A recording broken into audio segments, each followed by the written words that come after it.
Chair now recognizes Mr. Huffman for 5 minutes of questioning. Thank you, Madam Chair. I appreciate Chair Westerman's football metaphor. To throw it back at him, maybe we can agree we've got a good defense. Maybe the answer to having a better offense is to stop punting on first down because we keep firing the offensive coordinator.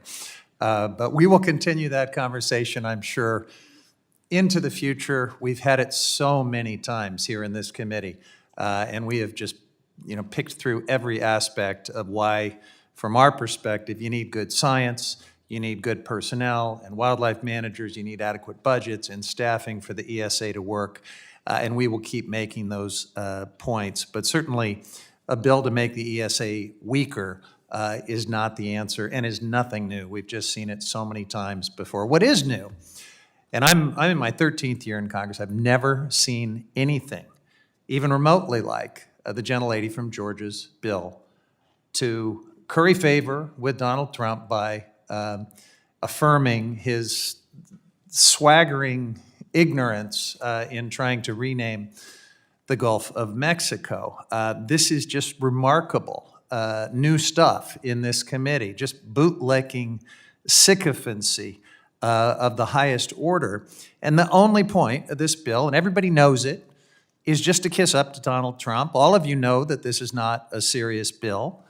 Surely many of you are embarrassed by this naked tribute to the cult leader, but here we are. We're actually dedicating committee time to this joke of a bill.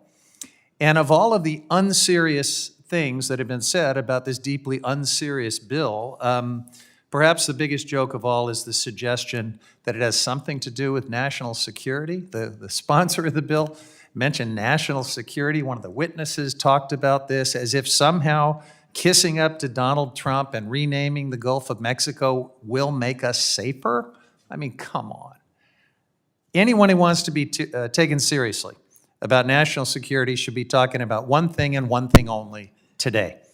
Reporting from The Atlantic yesterday revealed that senior Trump administration officials, including the Vice President, Secretary of Defense, Secretary of State, Director of National Intelligence, U.S. National Security Advisor, and White House Chief of Staff, debated and coordinated an airstrike on a foreign adversary in the Middle East using the messaging app Signal.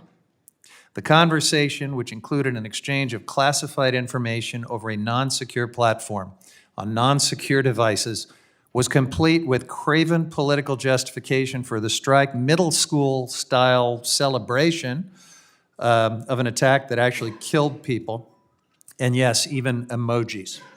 And the reason we know all this is they accidentally included the editor of The Atlantic in the text chain. Unfortunately, unlike the Gulf of America legislation before us, this is not a joke.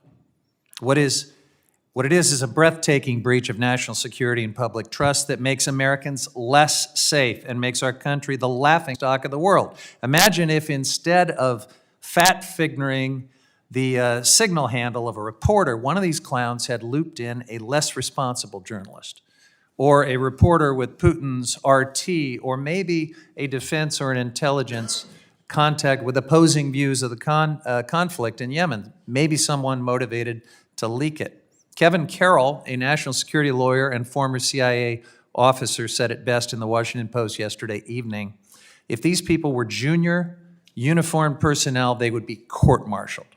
So where's the accountability? Where's the outrage from my friends across the aisle? I heard Speaker Johnson call this a mistake, just sort of shrug it off and say that the administration would learn from it. This is not a mistake. This is a fireable offense. The president put these incompetent people in position to safeguard our country's sensitive defense and security information, and instead they're treating it like they're in some kind of a March Madness chat group with their fraternity brothers. Anyone who wants to be taken seriously on national security should be focused on this today. Not trying to break the Endangered Species Act or kill wolves or rename bodies of water to appease a petulant president. I yield back.